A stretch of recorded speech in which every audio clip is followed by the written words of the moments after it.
나를 보내신 하나님이라고 하는 제목으로 함께 하나님의 음성을 들을 때 여러분들에게 하나님의 말씀이 들려지고 성령의 충만한 은혜가 넘쳐날 수 있기를 주님의 이름으로 축원합니다.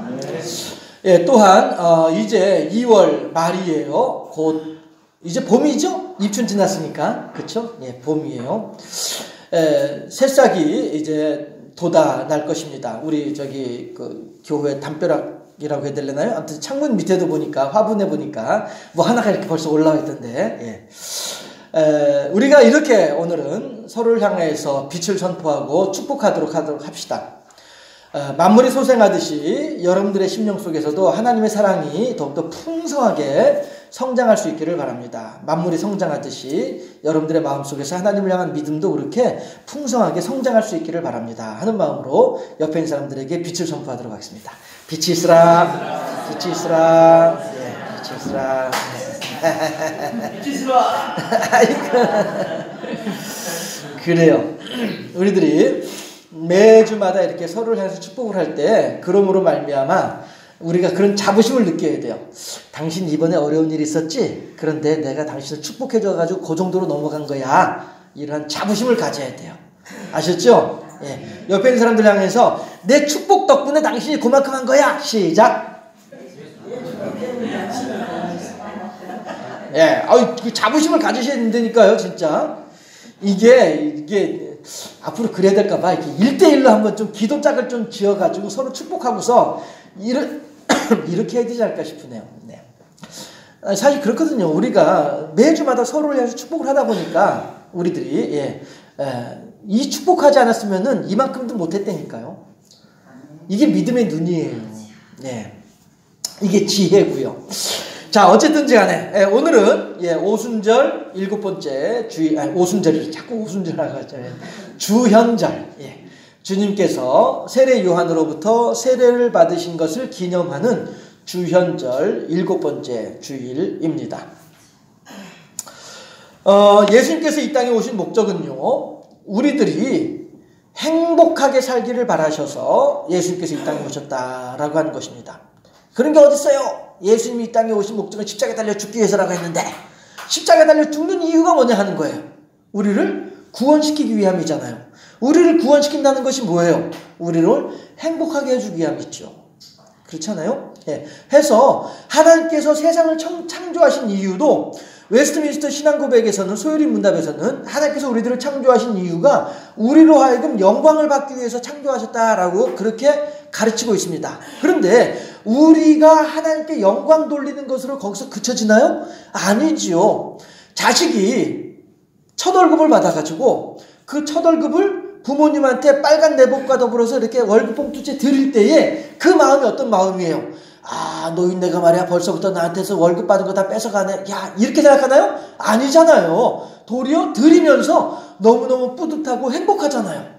어머니 아버지 저를 지금까지 키워주셔서 감사합니다. 첫 월급이에요 하면서 드릴 때 그 마음이 얼마나 뿌듯하겠냐 하는 것이죠.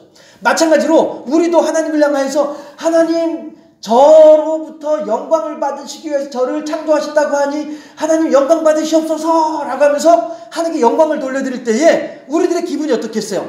야, 하나님 이 양반 고약한 양반이네. 나한테 영광만 받으려고 하고 우리가 이렇게 하면서 영광 돌리나요? 아니잖아요. 하나님 저를 구원해 주셔서 감사하고 저를 하나님의 자녀로 삼아 주셔서 감사하고 저에게 하나님의 백성된 믿음을 허락해 주셔서 감사합니다 하는 마음으로 하나님께 영광을 돌려드리는 거기 때문에 결국에는 하나님께서는 우리들한테 영광 받아서 기쁘신 것이고 우리들은 하나님께 영광 돌려드릴 수 있을 만큼의 믿음을 가지고 있으니까 또한 우리들은 행복한 거란 말씀이죠. 결국 하나님께서 이 땅을 창조하신 이유는 하나님께서 우리들로 하여금 영광을 받기 위함이다라고 가르치고 있지만 그 이면에 담겨져 있는 보다 더 넓은 의미는 우리들의 행복이 거기에 있다라는 것이죠. 그래서 하나님은 우리들이 행복해지기를 바라서 우리들을 창조하신 분이 하나님이시고요. 예수님은 우리가 행복해지기를 위해서 우리들을 구원시켜 주신 분이 예수님이란 말이죠. 따라서 우리들은요, 이 하나님의 은혜와 하나님의 사랑으로 말미암아서 행복합니다라고 고백하는 것이 마땅한 일이다라는 것이죠. 시작. 우리가 아니죠. 나는 행복합니다 해죠. 나는 행복합니다. 나는 행복합니다. 예, 나는 행복합니다 해죠. 그 윤한기 목사님이 목사 되기 전에 가수로 있을 때 생활할 때 그때 불렀던 유명한 히트곡 중에 하나가 뭐예요? 눈치 빠르신 분들은 그렇지 벌써 나오잖아. 그렇지요. 예, 눈치 빠르신 분들에게 나온다니까. 예, 그 양반이 그렇게 노래를 불렀단 말이에요. 예, 그게 아마도 제 생각에는 그때도 이미 이분이 하나님에 대한 믿음을 가지고 있는 상태에서 그런 노래를 부르지 않았을까? 그런 노래를 만들지 않았을까? 생각해 보는 거죠.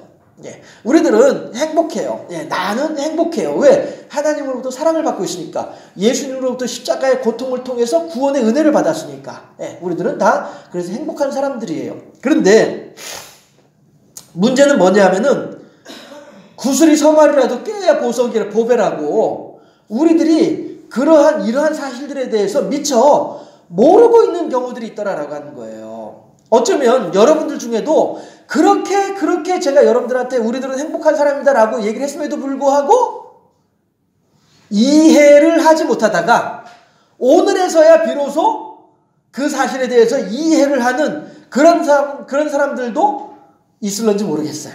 네. 그런 사람 있으면은 조용히 오른쪽 엄지발가락을 바짝 들어보세요.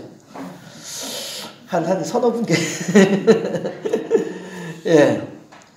아무리 하나님께서 우리들에게 행복의 길을 열어놓으셨다 할지라도 내가 그것에 대해서 깨닫지 못하면 아무 소용이 없다는 것이죠. 예, 결국에는 내가 오늘 현재 나의 삶을 행복하게 생각하고 있느냐 아니면은 불행하게 생각하고 있느냐의 결은 결국엔 누구 책임이에요? 내 책임이에요. 왜? 하나님은 이미 우리들 앞에 온갖 구슬을 다 갖다 놓으셨어. 이제 이걸 갖다 우리가 하나하나 실로 꿰기만 하면은 이게 보석이 되는 거예요. 그런데 이거를 꿰지 못하고 있으니까 이 보석을 우리가 차지하지 못하는 거란 말씀이죠. 마찬가지로 하나님께서는 이미 우리들에게 모든 것들을 다 가르쳐 주셨어요. 심지어는 이렇게 이 목사를 통해서도 여러분들한테 가르쳐 드렸단 말씀이에요. 그럼에도 불구하고 여러분들이 이 사실에 대해서 깨닫지 못한다고 한다면 이건 누구 책임이에요? 하나님 책임인가요? 이 목사 책임인가요? 내 책임이 되는 거죠. 네. 해서 결국은 내 인생에 대해서 행복하든 불행하든 모두 내 책임이 된다라는 하는 사실이죠. 그런 면에서 불행하게 살아가는 사람들 가운데 이런 말을 사용하는 사람들이 덜어 있어요. 오리무중이다 라고 얘기를 해요. 오리무중이 뭐예요? 오리가 춤추는 중이라서 오리무중일까? 그게 아니고요. 예. 사방 오리가 안개로 꽉 차 있다는 거죠. 그래서 내가 어디로 가야 될지 모르겠다라고 하는 그런 의미가 오리무중이 있죠. 알 수 없는 인생에 대한 사람들의 고뇌와 번민을 표현하는 말들이 오리무중이라고 하는 말이다라고 하는 것이죠. 네. 그래서 어쩌면 우리들은요, 내일 일은 난 몰라요. 하루하루 살아요. 이런 찬송을 어쩌면 그래서 우리들은 더 좋아할런지도 모르겠어요. 예. 개인적으로 저도 특별히 또 이 찬송이 저한테 더 마음에 와닿는 이유가 뭐냐 하면은 제가 어렸을 때 그렇게 살아왔거든요. 예. 정말로 내일 일은 난 모른 채 그렇게 살아왔다라 하는 것이죠. 예. 어떻게 오늘 저녁은 어떻게 먹었는데 내일 아침 먹을 게 없는데 어떻게 하지? 이러면서 이제 잠들고 말이죠. 예. 그랬던 이제 경험을 가지고 있거든요. 예. 그런데 그럼에도 불구하고 우리 이 본가의 모친이 한 번은 하시는 말씀이 아이고 세월 금방이더라 이러시더란 말씀이에요. 세월 금방이더라 무슨 말인지 아시죠? 예, 세월 금방이더라 이러더라고요 어머니가. 그래가지고 제가 그래요? 정말로 그 세월이 금방 지나갔어요? 이랬단 말씀이죠. 저는 왜냐하면 저는 아직 그만큼 안 됐잖아요.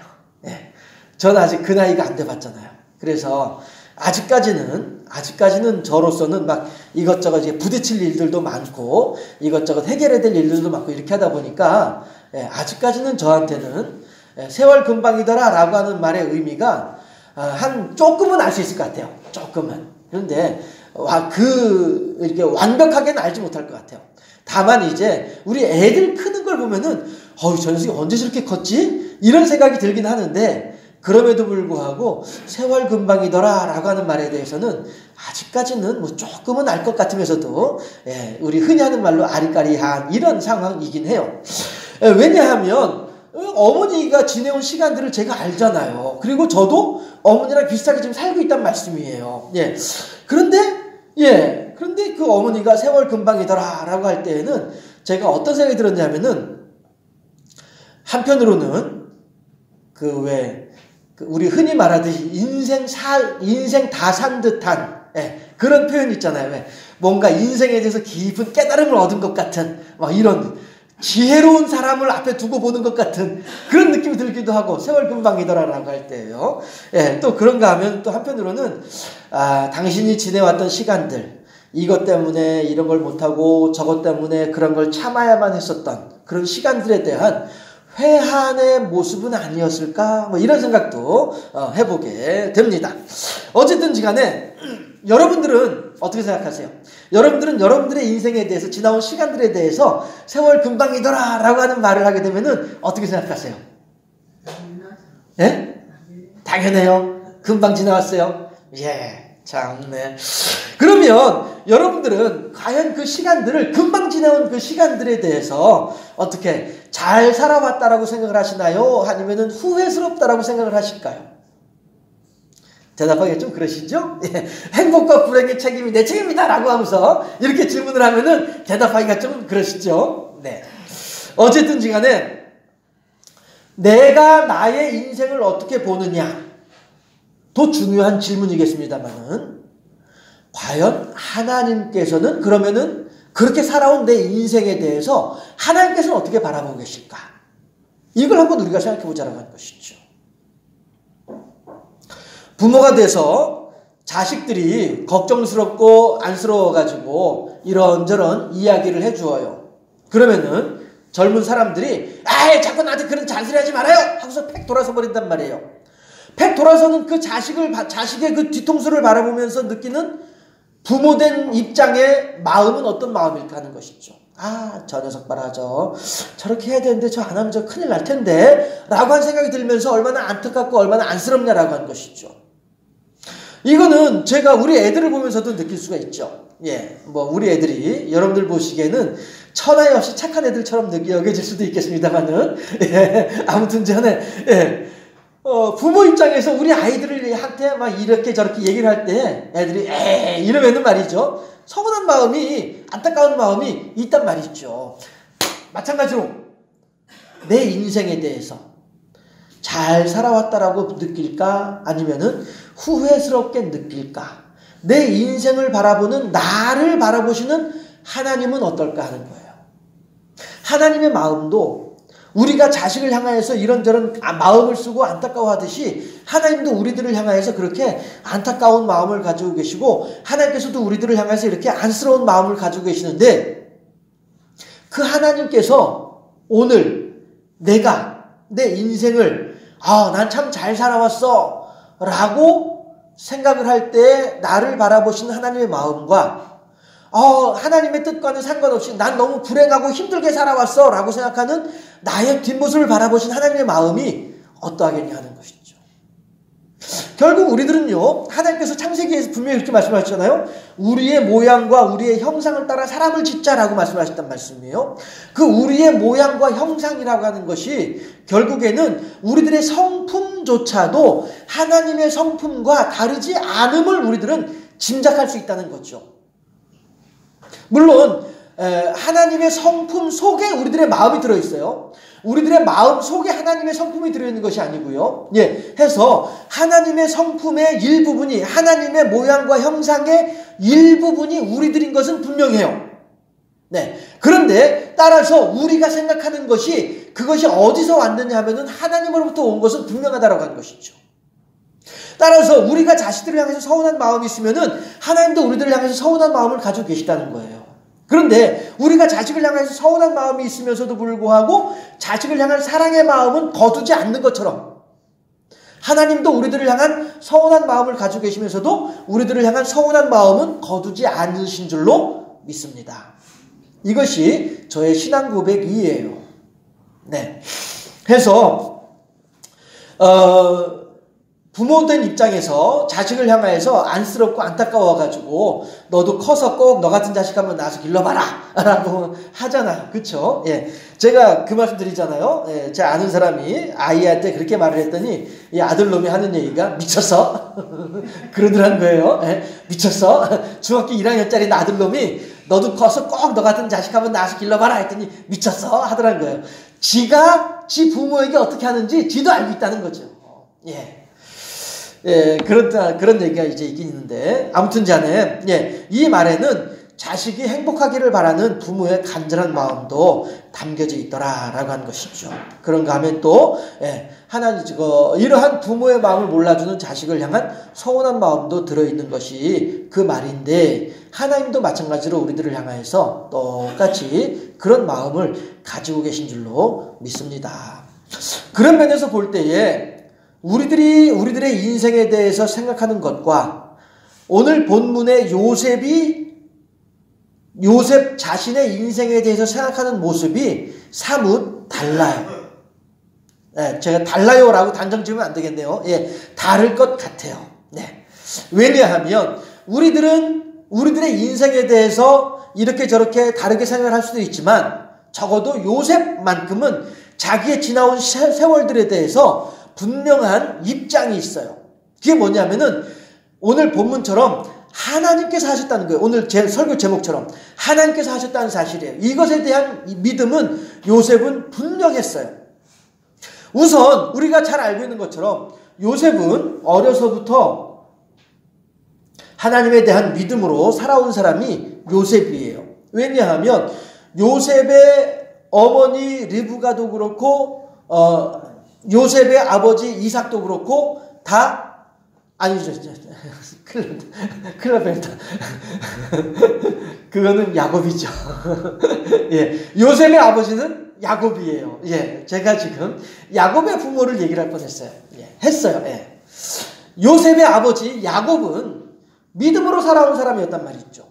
물론 여러 가지 온갖 인생의 풍상을 겪고 난 뒤에 생긴 믿음이었습니다마는, 예, 어쨌든지 간에 그의 노년에는 하나님을 향한 굳건한 믿음으로 살은 사람이 야곱이었단 말이죠.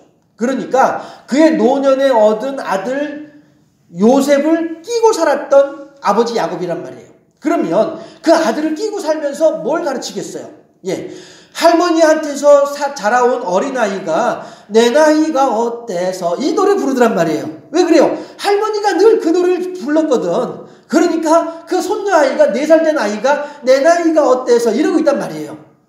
이게 누구로부터 어떤 교육을 받았느냐의 문제란 말이거든요. 그 손녀아이가 특별하게 되바라져서 그런 노래를 부르는 것이 아니라 늘 듣는 게 그 노래니까 야야야 이런단 말이에요. 예, 우리들은 막 귀엽다고 기특하다고 막 박수치고 있지만 실은 이게 교육의 결과란 말씀이에요.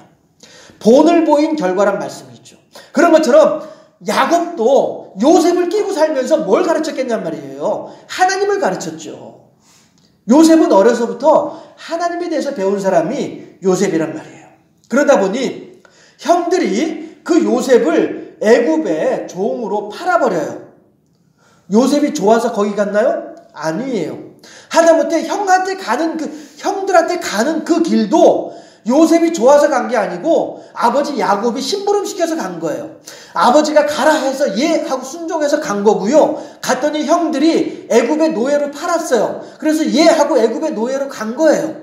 애굽에 가가지고 노예로 살면서 보디발의 집에서 종살이를 하다 보니까 보디발의 아내가 눈을 찡긋찡긋하면서 이상한 짓을 하자고 해요. 그래서 그걸 안 하려고 했어요. 그랬더니 감옥에 집어넣는 거예요. 요셉이 감옥에 들어가고 싶어서 들어갔어요? 아니에요. 누가 가라고 하니까 억지로 집어넣으니까 그러니까 들어간 거예요. 그게 감옥에 들어갔더니 거기서 또 간수장이 요셉으로 하여금 그 감옥의 죄인들을 돌보는 일을 하라고 해요. 그거 자기가 하고 싶어서 하는 거예요? 아니에요. 하라고 하니까 순종하면서 하는 거예요. 그런데 그때마다 성경 창세기에서는 뭐라고 얘기를 하냐면은 하나님께서 요셉과 함께 계시기 때문에 라고 하는 말이 있단 말이에요. 하나님이 요셉과 함께 계셨기 때문에 요셉이 형들에게 갈 때에도 하나님이 요셉과 함께 계셨기 때문에 요셉이 애굽의 종으로 팔릴 때에도 하나님께서 요셉과 함께 계셨기 때문에 요셉이 감옥살이를 할 때에도 요셉은 하나님을 붙잡으면서 살았다라고 하는 사실이죠. 그러다 보니 요셉이 어느 순간에 애굽의 총리가 됐어요. 애굽의 임금 바로 밑에 있는 애굽에서 2인자가 되는 총리가 됐단 말씀이죠. 그리고서 7년 대풍년의 기간 동안에 온갖 곡식들을 다 끌어 모았어요. 우리들은 하나님께 10분의 1, 11조를 드리고 있습니다만은 요셉은 5분의 1을 거두었었어요. 해서 우리들은 11조 드리는 것도 힘들다라고 하는데 요셉은 5분의 1을 거두어가지고 이걸 다 걷어놓은 거예요. 그때의 사람들은 아마도 그런 불평불만을 했겠죠. 왜? 우리도 11조 하기가 쉬운 것이 아닌데 그 사람들 5분의 1을 하려면은 얼마나 어려운 일이겠어요. 불평하고 불만했겠죠. 야, 저 요셉이 말이야 총리가 돼가지고 우리들한테 5분의 1을 걷어가네. 어이구야, 이번에 이렇게 말이야 쌀을 50가마나 걷었는데 50가마에 5분의 1이면 5가마를 줘야 되는 거 아니야? 아니죠. 10가마를 줘야 되는 거네. 예, 5가마 11조네. 예, 10가마를 줘야 되는 거 아니야? 어이구, 아까워라. 저 욕심쟁이네. 라고 하면서 5분의 1을 바쳤지만, 결국 그 5분의 1들이 모여가지고, 나중에 7년 흉년의 기간 중에는 자기들의 생명을 살려주는 그 곡식이 되더라라고 하는 것이죠. 이렇게 하나님께서는 요셉으로 하여금 주변에 있는 많은 사람들의 생명을 살리도록 하기 위해서 애굽의 임금 바로가 그 때문에 요셉에게 붙여준 별명이 뭐냐면은 사브낫 바네아라고 하는 별명이었었어요. 따라 한번 해보실까요? 사브낫 바네아. 이 말의 의미가 뭐냐면은 생명의 부양자라고 하는 뜻이에요. 생명의 부양자. 시작. 예, 요셉이 5분의 1씩 거둬갈 때에는 사람들은 불평하고 불만했었어요. 그런데 이것이 결국에는 7년 대흉년의 기간 중에 그들을 살려내는 일이 되더라는 것이요. 생명의 부양자, 사브낫 바네아가 되더라는 거예요. 결국 요셉은 자기의 오리무중과도 같은 알 수 없는 인생, 전혀 내가 원하지 않았음에도 불구하고 다른 사람들에 의해서 전개되어져 가는 것 같은 나의 인생, 어느 누구라도 불평하고 불만하고 힘들어하고 괴로워할 법한, 그래도 어느 누구도 그 사람을 향해서 손가락질 하지 않을 만큼 그렇게 처량하고 기고만장한 그런 인생을 살았던 그러한 요셉이었으나, 그러나 요셉은 애굽의 총리가 되어져서 사브낫 바네아의 역할을 감당을 할 때, 생명의 부양자의 역할을 감당을 하게 될 때, 그때서야 비로소 요셉은 아하 하면서 알게 되는 거예요. 모든 구슬을 다 깨워가지고 하나의 목걸이로 만들어내는 것처럼 요셉은 자기 인생에서 벌어졌던 모든 일들에 대해서 아하, 이거였구나 라고 한 사실을 깨달아 알게 되는 것이죠. 그게 뭐예요? 오늘 45장 본문에서 형제들에게 하는 이야기인 거예요. 결국 요셉은 자기의 형제들의 마음 가운데 있는 동생 요셉을 향한 미워하는 마음을 다 해소시키고, 미워하는 마음만 해소시킨 것이 아니라 도리어 뭐라고 얘기를 하냐면은 하나님의 사랑으로 형제들을 돌봐줌으로써, 형님들 걱정하지 마세요. 여러분들은 나를 애굽에 팔았다라고 생각하시지만 그거는 하나님께서 여러분들을 들어 사용해서 나를 당신들보다 먼저 여기서 보낸 거예요. 당신들이 나를 팔아넘긴 것이 아니라 하나님께서 당신들을 들어 사용하신 거예요 라고 얘기를 한단 말이에요. 나를 힘들게 했던 사람들, 나를 괴롭게 했던 사람들, 나를 가슴 아프게 했던 사람들, 그 사람들은 다 누구예요? 오늘 나로 하여금 나는 행복합니다, 나는 행복합니다, 그리스도의 사랑 안에서 라고 고백하는 우리들을 만들기 위한 하나님의 도구들이었었어요. 우리가 그들을 원망하는 것이 맞나요? 내 그 인간만 생각하면 말이야, 지금도 내가 자다가도 내 벌떡벌떡 일어나 라고 하는 마음을 여전히 가지고 있으면서 하나님 감사합니다 라고 하는 게 맞는 말인가요? 어떻게 생각하시나요, 여러분들은? 요셉은 지금 그렇게 얘기를 하고 있어요. 당신들은 나에게 악한 마음을 품고 나를 해치려 해서 나를 애굽에 팔았으나 하나님께서는 당신들의 그 악한 마음을 도리어 선으로 바꾸사 나로 하여금 오늘날 많은 사람들의 생명을 살리게 하는 사브낫 바네아의 역할을 감당하게 하셨습니다. 그러므로 당신들은 나를 향한 미움의 마음으로 그렇게 했을지언정 그 마음을 하나님께서 들어 사용하셨어요. 그러니 나는 당신들을 원망하지 않습니다. 당신들도 나의 이 마음을 아시고 나를 향한 미움의 마음을 거두어 주시기를 바라요 라고 하는 이러한 고백을 하고 있는 사람이 오늘 요셉이란 말씀이에요. 예수님은 어떻게 하셨습니까? 예수님께서는 아버지여 저들의 죄를 용서하여 주시옵소서. 뭐 때문이라고요? 알지 못하기 때문이라는 거예요. 지금 요셉의 형들이 자기들이 하는 행동이 어떤 일이 어떤 결과가 되는지 본인들도 알지 못하면서 그렇게 요셉을 팔아넘기는 그런 일들을 했단 말이죠. 예수님의 말씀에 의하면은 알지 못하고 하는 일들이에요. 그러니 예수님께서 뭐라고 말씀하세요? 당신을 향해서 손가락질을 하고 당신을 향해서 모욕을 하고 당신을 향해서 죽어라 죽어라 외치고 있는 그 어리석은 백성들, 우리들의 마음 같아서는 얼마든지 하나님 하늘에 12형이 더 되는 하늘의 불말과 불병거를 보내시사 저 모든 인간들을 싹 쓸어 주시옵소서. 우리들은 그렇게 말할 것 같은데 예수님께서 뭐라고 말씀하세요?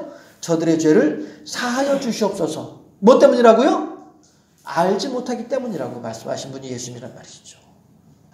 우리들이 마찬가지로 그렇게 우리들의 삶에 대해서 불평과 불만과 원망과 회한으로 그 시간들을 기억할 것이 아니라 내가 그때 그런 일이 없었다고 한다면 내가 오늘 이렇게 돼 있을까? 그때 내가 지금 생각해보니까 그게 하나님의 인도하심이었어. 하나님 역시 훌륭하신 분, 정말로 멋지신 하나님, 내 모든 인생을 다 아시고 나의 약점과 장점을 아시면서 나로 하여금 여기까지 인도해 주신 하나님. 할렐루야. 이러한 고백을 할 수 있을 때, 그럴 때 우리들은 진정으로 행복한 인생이 될 수 있다는 말씀이죠. 예수님께서 십자가에 달리기 전에 겟세마네 동산에서 뭐라고 기도를 하세요? 아버지여 원하시거든 이 잔을 내게서 옮기시옵소서. 얼마나 힘들고 어려운 것을 알고 계시면 그렇게 기도를 하셨겠어요. 할만하시거든 이 잔을 내게서 옮기시옵소서. 나 이 잔 받고 싶지 않아요. 십자가의 고난 받고 싶지 않아요. 그럼에도 불구하고 하나님이시여 나의 원대로 마옵시고 아버지의 원대로 되어지기를 원하나이다. 이게 예수님의 고백이었거든요. 요셉은 내 앞길을 알지 못하다 보니까 이게 대체 어떻게 된 일일까? 라고 생각하면서 그냥 하나님에 대한 믿음으로 묵묵히 하루하루를 살아온 사람이 요셉이었어요. 그러나 반면에 예수님은 다 알고 계신 분이 예수님이시잖아요. 내가 내일 겪을 고통이 얼마만큼인지를 다 알고 계신 분이 예수님이잖아요. 그런데 그럼에도 불구하고 우리 인생은 오래무중과도 같은 인생을 살아간 우리들이지만은 예수님은 다 알고 계시면서도 불구하고 그 길을 걸어가신 분이 예수님이란 말씀이에요. 왜요? 하나님의 뜻을 알고 있기 때문에 그렇다는 것이죠. 하나님께서 지금 어떻게 일을 진행하실 것인지에 대한 하나님의 계획을 다 알고 계시기 때문이라는 말씀이죠. 그러니까 우리들은 여기서 두 가지를 볼 수가 있는 거예요. 요셉은 알지 못하면서도 믿음으로 갔던 사람이 요셉이었고 예수님은 다 알면서도 순종으로 갔던 분이 예수님이었단 말씀이죠. 그럼 우리들은 우리의 앞길에 대해서 알든 모르든 적어도 우리들의 지난 일에 대해서 다 알고 있으니까 그 일에 대해서 더 이상 원망의 마음을 내려놓고 하나님을 향한 감사의 마음으로 찬양을 하면서 하나님을 향해 진심으로 하나님 참으로 오늘 나의 모습이 하나님 감사하고 이 감사한 마음으로 인하여서 하나님 행복합니다 라고 고백할 수 있어야 되지 않겠느냐. 아멘 소리가 세 사람밖에 안 나거든요. 속으로 하면 다 하고 있습니다. 하고 있습니까? 근데 전 하나님이 아니라서 속으로 하는 건 몰라. 며칠 전에 있었던 안타까운 일을 한 가지 여러분들한테 소개하고 마치도록 하겠습니다. 오피스텔에 살고 있었던 29살 처녀였습니다. 처녀입니다. 근데 이 사람이 빚을 좀 많이 졌어요. 그래서 그 빚을 진 것 때문에 죽으려고 오피스텔에다가 2층이에요. 오피스텔 2층에 살고 있었어요. 불을 질렀어요. 그리고서는 막 방이 막 불길이 막 치솟으니까 무서워가지고 문을 열고 도망 나왔어요. 그랬는데 그리고 이제 불은 이제 막 번져 올라갔죠. 2층이니까 뭐 얼마나 잘 올라가겠어요. 위층으로. 한 5명인가가 부상을 입었어요. 그런데 그 중에 한 사람이 중태라고 하는 소식을 들었는데 그 뒤에는 뉴스가 안 나와서 그 뒤에는 모르겠어요. 근데 아무튼 전에 그 중태인 사람이 그 사람도 이제 20대 젊은 청년이에요. 청년인데 외국에서 요리하는 법을 배우고 유학하고 이제 왔어요. 한국에 와가지고 가게 차린 지 6개월밖에 안 됐어요. 예. 그런데 이 사람이 그 불길에 휩싸여가지고 중태가 된 거예요. 그러니 보세요. 한 사람이 자기 인생에 비관해서 자기 인생을 마치려고 하다가 정작 자기는 도망나서 살았는데 정작 자기 인생에 희망을 품고 내가 열심히 이 음식점 식당을 열심히 해가지고 내가 배운 음식 기술로 열심히 요리를 해서 많은 사람들에게 먹여주면서 식당을 열심히 해서 내가 돈도 많이 벌고 장가도 가고 뭐 어떤 이런 이제 그야말로 청운의 꿈을 꾼 사람이 있었을 것 아니겠어요? 그 사람이 목숨이 왔다 갔다 하는 중태에 빠지게 되는 이런 결과를 만들고 말더라는 것이죠. 내가 오늘 나의 인생을 어떻게 생각하느냐에 따라서 내 주변에 있는 사람들의 인생까지도 영향을 끼칠 수 있다라고 하는 것을 그 뉴스를 통해서 알 수가 있었습니다. 예수님께서 당신의 인생을 십자가에 희생시킴으로 말미암아 오늘 우리들에게 하나님의 행복이 임하게 된 줄로 믿습니다. 우리 또한 그렇게 우리들의 삶에 대해서 불평과 불만과 불행에 불신앙의 시각으로 우리들의 인생을 바라볼 것이 아니라 하나님의 사랑을 마음에 깊이 새기면서 하나님, 내가 비록 오늘 이것도 없고 그것도 없고 저것도 없는 인생이지만 그럼에도 불구하고 하나님의 사랑이 있어서 그럼에도 불구하고 예수 그리스도의 은혜가 있어서 참으로 행복합니다 라고 고백할 수 있는 복된 인생. 그래서 요셉이 사브낫 바네아로서 많은 사람들의 생명을 살려냈던 것처럼 우리도 우리 주변에 있는 사람들의 생명을 살려내는 복되고 아름다운 인생을 살아가는 우리 모두가 되어줄 수 있기를 주님의 이름으로 축원합니다.